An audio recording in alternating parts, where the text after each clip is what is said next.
नमस्कार दोस्तों, creative career institute पे आपका स्वागत है और मैं आनंद आपके सामने करंट अफेयर से जुड़ा एक बहुत ही महत्वपूर्ण मुद्दा लेकर आया हूं आपसे डिस्कस करने, जो कि न केवल करंट अफेयर के उद्देश्य से भारत में चुनाव प्रणाली की शुचिता यानी उनकी आपके सफाई से जुड़ा भी है।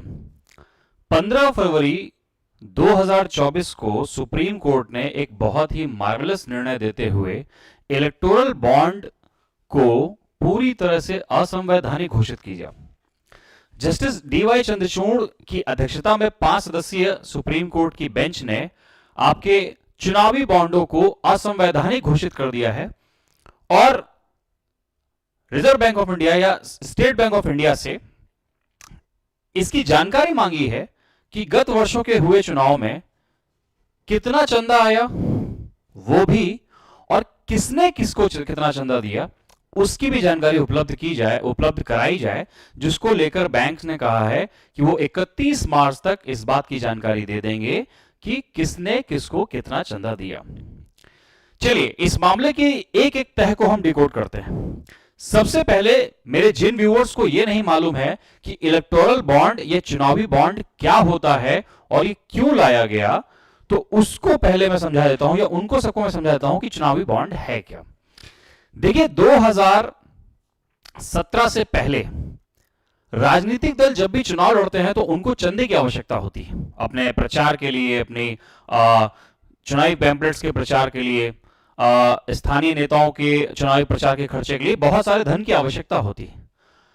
2017 से पहले ये चंदा जो है आपके कॉर्पोरेट चंदे के रूप में या कैश चंदे के रूप में चुनावी पार्टियों को मिलता था। और इस चंदे को चूंकि आप देख रहे हैं कि कैश में मिल रहा है तो कोई सीमा तय नहीं होती थी कि कहां से ये चंदा आ रहा है और किस मात्रा में आ रहा है। इसका कोई लिखित आपके ब्यौरा नहीं राजनीतिक दलों के पास हुआ करता था कि उनको कहां से कितना चंदा प्राप्त हो रहा है।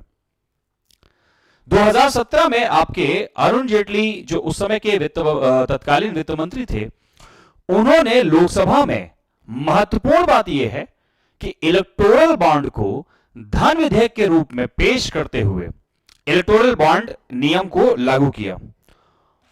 अब धन विधेयक के तौर पे पेश किया है, इसका मतलब आप समझ रहे हैं कि चूंकि उस समय राज्यसभा में सरकार को बहुमत प्राप्त नहीं था, और मेरे व्यूअर्स को मैं बता दूं कि जो बिल या जो विधेयक धन विधेयक के रूप में प्रस्तुत किया जाता है उसमें केवल लोकसभा में चर्चा होती है, राज्यसभा के पास हो जाता है और पुनः लोकसभा के पास चला आता है। यानी राज्यसभा को धन विधेयक के मामलों में कोई विशेषाधिकार नहीं। ठीक, तो आपके 2017 में अरुण जेटली महोदय ने क्या किया, आपके इलेक्टोरल बॉन्ड को धन विधेयक के तौर पर लोकसभा में पारित करवा दिया। इसके बाद 2018 जनवरी 2018 को कानूनन रूप से आपके इलेक्टोरल बॉन्ड स्कीम लागू हो गई। ये इलेक्टोरल बॉन्ड है क्या, पहले आप देख लीजिए। ये देखिए, ये एक आपकी प्रतीकात्मक तस्वीर है इलेक्टोरल बॉन्ड की, जो कि एसबीआई बैंक द्वारा प्रेषित है। अब इसमें जो दी गई जानकारी वो देखिए, इसमें जो दी गई प्रस्तुत जानकारियां हैं वो क्या है आपके, कि कब ये इशू किया गया है, एक नियत तारीख दी गई है, और ये जारी करने की कितने दिनों तक आपके वैलिड रहता है, तो ये वैलिड रहता है आपके 15 दिन तक। यानी जो चंदा पहले आप कैश में दिया करते थे वो अब आप बैंक जाएंगे एसबीआई में, अपनी तय कीमत पर 1000, 1 लाख, 10 लाख, 1 करोड़, जितना भी आपके ये जो आपके तय दर्ज आपके अमाउंट है उसका आप इलेक्टोरल बॉन्ड खरीदेंगे। बैंक आपसे कुछ डिटेल लेगा, इसके अलावा आपका जो नाम है वो गुप्त रखेगा कि आप कौन हैं। आपने बॉन्ड खरीदा और अपनी जो भी मन पसंदीदा चुनावी पार्टी है उसको ये बॉन्ड जाके दे दिया। देखिए इस बॉन्ड में किसी भी प्रकार की कोई जानकारी नहीं है कि इस बॉन्ड को किसने खरीदा, ये बॉन्ड की वैल्यू कितनी है, इस बॉन्ड की लागत कितनी है। जैसे इस बॉन्ड को जो मैं आपको दिखा रहा हूं, ये 1000 रुपए लिखा दिखाई पड़ रहा है इसमें, तो इस 1000 रुपए के बॉन्ड को कोई व्यक्ति बैंक में 1000 रुपए पे करेगा, कैश करेगा, ऑनलाइन करेगा, और 1000 रुपए का ये बॉन्ड खरीद लेगा और जाके अपनी मन पसंदीदा जो है पॉलिटिकल पार्टी को सौंप देगा। अब समस्या यह है कि इस योजना से लाभ क्या थे और इस योजना से हानियां क्या थी, जिसके कारण सुप्रीम कोर्ट ने संविधान माफ करेगा संसद में सरकार द्वारा लागू किए गए इस नियम को असंवैधानिक घोषित कर दिया। दरअसल समस्या इसके लाभ क्या हो देख लेते हैं। देखिए पहले आपके कैश फ्लो होता था, पूरा का पूरा ब्लैक मनी आता था, और इस पूरे के पूरे कैश फ्लो और ब्लैक मनी के पैसे को क्या किया गया कि पूरी तरह से पहले तो आपके फाइनेंशियल सिस्टम में लाया गया कि लोग अब बैंकों में जाएंगे, बैंकों के पास जानकारी जाएगी, जितना भी पैसा आएगा पॉलिटिकल पार्टी का वो सबके सामने आ जाएगा कि कितना पॉलिटिकल पार्टी को पैसा प्राप्त हुआ है। तो ये लगा कि सब कुछ एकदम संवैधानिक है और लगभग सब कुछ विधिक है। लेकिन इस इलेक्टोरल बॉन्ड स्कीम में एक गड़बड़ी थी, और वो इलेक्टोरल बॉन्ड स्कीम में गड़बड़ी क्या थी वो आप समझिए। इस इलेक्टोरल बॉन्ड की स्कीम में आपके देखिए, इस इलेक्टोरल बॉन्ड की स्कीम में गड़बड़ी ये थी कि इसमें जो भी पैसा देने वाला है उसकी सूचना, उसकी गोपनीयता बनाए रखी गई है। यानी पॉलिटिकल पार्टीज को कितना पैसा मिल रहा है ये तो तय है, लेकिन दे कौन रहा है ये तय नहीं था। और इस कारण से दिक्कतें क्या आ रही थी? इस कारण से दिक्कतें ये आ रही थी कि हमारे पास ये तो आंकड़ा था कि इलेक्टोरल बॉन्ड के थ्रू किसी पॉलिटिकल पार्टी को पैसा कितना मिल रहा है, लेकिन दे कौन रहा है, कौन लोग हैं जो पैसा पे कर रहे हैं, यह तय नहीं हो पा रहा था। तो यहां पर आपने क्या किया है, सुप्रीम कोर्ट ने बोला है कि भैया ये जो आपके मामला है, ये याचिकाओं में ये कहा गया कि इलेक्टोरल बॉन्ड योजना की गुमनामी एक नागरिक के जानने के अधिकार का उल्लंघन करती है। यानी सुप्रीम कोर्ट ने इसे आर्टिकल 19(1)(a) के तहत जो है अनकॉन्स्टिट्यूशनल, यानी एक नागरिक को पूरा अधिकार है कि जो भी पॉलिटिकल पार्टी देश चला रही है या नहीं चला रही है, उन्हें कौन चला रहा है, उन्हें कौन कहां से फंड कर रहा है, यह जानकारी हमें मालूम होनी चाहिए। तो उसी आधार पर क्या किया गया है, आपके जानने का अधिकार के उल्लंघन के आधार पर सुप्रीम कोर्ट ने आर्टिकल 19(1)(a) का हवाला लेते हुए आपके इलेक्टोरल बॉन्ड्स को क्या किया है, पूरी तरह से असंवैधानिक घोषित कर दिया है। अब इलेक्टोरल बॉन्ड किसको किसको मिलता था अगर उसकी बात की जाए, तो यहां पे आपके ये देखेंगे कि लोक प्रतिनिधित्व की अधिनियम धारा 1951 की धारा 29(a) के तहत इलेक्टोरल बॉन्ड कौन कौन पॉलिटिकल पार्टीज खरीद सकती थी, जिन्होंने लोकसभा या विधानसभा के लिए पिछले आम चुनाव में डाले गए कुल वोटों का कम से कम 1% वोट हासिल किया। ठीक, तो ये वो पॉलिटिकल पार्टीज हैं जिनको लगातार क्या होगा कि लोकसभा या विधानसभा के हुए चुनाव में जितने टोटल वोट पड़े उसका 1% वोट प्राप्त हो। अब यहां पर ये इलेक्टोरल बॉन्ड जब असंवैधानिक बताया गया, तो इससे राजनीतिक पार्टियों को क्या नफा नुकसान होने वाला है, और ये आपके हमारे हित या अहित में किस प्रकार से। देखिए, पॉलिटिकल पार्टियां जब देश चलाती हैं तो अपने अपने दावे करती हैं, राजनीतिक पार्टियां अपने दल अपने दावे करते हैं, और उन दावों के साथ साथ वो चुनाव पे खर्च भी बहुत सारा करते हैं। चुनाव पे खर्च करते हैं, ये बात बुरी नहीं है, इससे कोई समस्या नहीं। सुप्रीम कोर्ट ने बोला कि हमें इलेक्टोरल बॉन्ड से कोई समस्या नहीं है, हमें समस्या इस बात से है कि दे कौन रहा है, इसकी जानकारी एक आम नागरिक को पूरी तरह से जानने का अधिकार है। तो यहां पर यह जवाबदेही बननी चाहिए कि एक लोकतांत्रिक देश में अगर कहीं से कोई पॉलिटिकल पार्टी पैसा खर्च करके अपना चुनाव प्रचार कर रही है, तो वो कौन लोग हैं जो उसको फंड कर रहे हैं। कई बार क्या होता है कि आपके कुछ लोगों जिनको अपने विशेष लाभ हासिल करने होते हैं, वो भी पॉलिटिकल पार्टीज को फंड कर सकते हैं। ये भी आपके क्या कहते हैं, शक लगातार बना रहता है।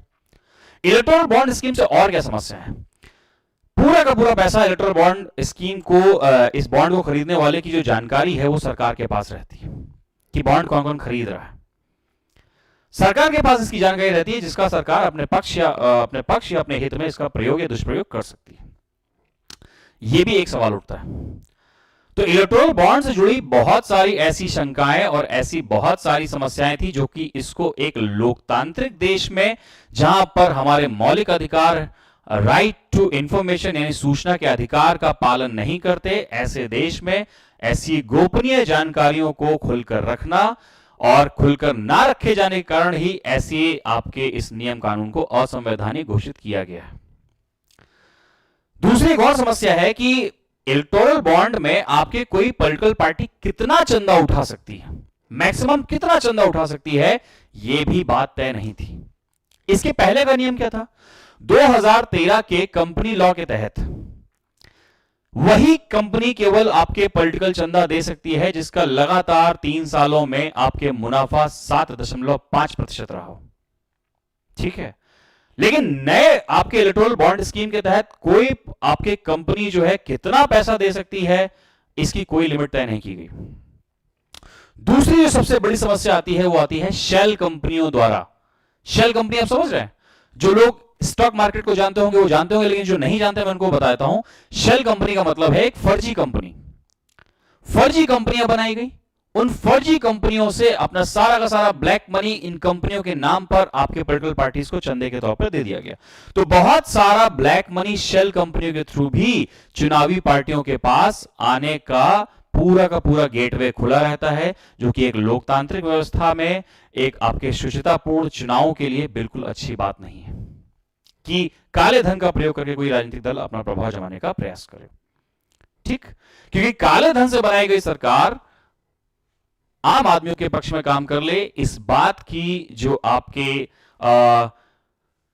ये कह सकता हूं कि रेलेवेंस है, प्रासंगिकता ये थोड़ी कम हो जाती है। भाई जिनके पैसे से सरकार बनी है, जिन्होंने सरकार को पैसा दिया है, तो वो किसी जनहित में कार्य नहीं कर रहे होंगे। व्यवसायी वैसे भी जनहित के कार्यों में आपके कुछ पैसा खर्च करते हैं, अपना बहुत कुछ पैसा तो अपने व्यवसायिक हितों के लिए नहीं करेंगे वो। अब सवाल यह आता है कि अभी तक के आंकड़े क्या हैं। जैसा कि मैंने आपको बताया कि आपको मैं बताने वाला हूं कि किसको कितना पैसा प्राप्त हुआ है। तो आप ये देखिए, सिंपल सी बात है कि साल 2017 में जब एसोसिएशन फॉर डेमोक्रेटिक रिफॉर्म्स और एक एनजीओ कॉमन कॉज द्वारा संयुक्त रूप से जब याचिका दायर की गई, तो वहां से जब हमारे पास आपके जो एक डाटा निकल के आ रहा है, वो डाटा क्या कहता है कि चुनावी निगरानी संस्था association of democratic reforms FDR की एक रिपोर्ट के मुताबिक 2016-17 और 2021-22 के बीच के 5 वर्षों में कुल 7 राष्ट्रीय दलों और 24 क्षेत्रीय दलों को चुनावी बॉन्ड से कुल 9,188 करोड़ रुपए प्राप्त हुए। ये 9,188 करोड़ रुपए प्राप्त हुए हैं, किस पार्टी को प्राप्त हुए हैं, कितने प्राप्त हुए हैं, इसकी जानकारी है, लेकिन दिए किसने हैं इसकी जानकारी नहीं है। और इसी आधार पर इलेक्टोरल बॉन्ड स्कीम को क्या किया गया है, असंवैधानिक घोषित कर दिया गया है। इसके अलावा आप देखेंगे एफडीआर की रिपोर्ट के मुताबिक वित्त वर्ष 2017-18 और वित्त वर्ष 2021-22 के बीच राष्ट्रीय पार्टियों को इलेक्टोरल बॉन्ड के जरिए मिलने वाले चंदे में 743% की बढ़ोतरी हुई है। वहीं दूसरी तरफ इस अवधि में राष्ट्रीय पार्टी को मिलने वाला कॉर्पोरेट चंदा केवल 48% बढ़ा। एक तरफ कॉर्पोरेट चंदा जिसके अपने नियम कायदे कानून है, उसमें बढ़ोतरी केवल और केवल 48% की देखने को मिल रही है।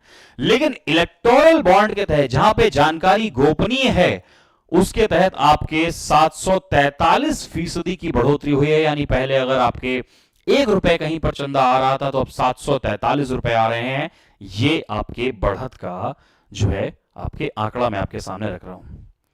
तो इन्हीं सब चलते कारणों की वजह से हमारे माननीय सुप्रीम कोर्ट के मुख्य न्यायाधीश जस्टिस डी.वाई. चंद्रचूड़ महोदय ने क्या किया, इस इलेक्टोरल बॉन्ड स्कीम को पूरी तरह से असंवैधानिक बताते हुए पूरा का पूरा डाटा कि किसको कितना पैसा मिला है, इसकी जानकारी जो है आपको जो है जल्द से जल्द सुप्रीम कोर्ट को देनी होगी, ऐसा एक आदेश दिया है। अब परीक्षा की दृष्टि से हमारे लिए कौन से महत्वपूर्ण आ जाते हैं। परीक्षा की दृष्टि से सबसे जो महत्वपूर्ण बात यह है कि इलेक्टोरल बॉन्ड स्कीम आई कब, चुनावी बॉन्ड स्कीम आई कब। हम इस पर जो है जल्दी से फैक्ट रिकॉल कर लेते हैं। जब चुनावी बॉन्ड स्कीम की हम बात करें, चुनावी बॉन्ड है ना, तो ये अब आपके सामने कब आती है, 2017 में आती है। और 2017 में किस प्रकार से आती है, धन विधेयक के तौर पर आती है। किस प्रकार से आती है, धन विधेयक के प्रकार से आती है। धन विधेयक के प्रकार से आती है और उसको किस व्यक्ति ने, तो आपके वित्त मंत्री ने, किसने, वित्त मंत्री ने संसद में पेश किया। उस समय के तत्कालीन वित्त मंत्री कौन थे, इस समय वो दिवंगत हो चुके हैं और वो थे आपके अरुण जेटली महोदय। ठीक है, ये आपके चुनावी बॉन्ड स्कीम लागू कब हो गई, तो जनवरी आपके 2018 से, जनवरी 2018 से ये स्कीम लागू हो गई है। ठीक है कि नहीं, क्लियर है कि नहीं।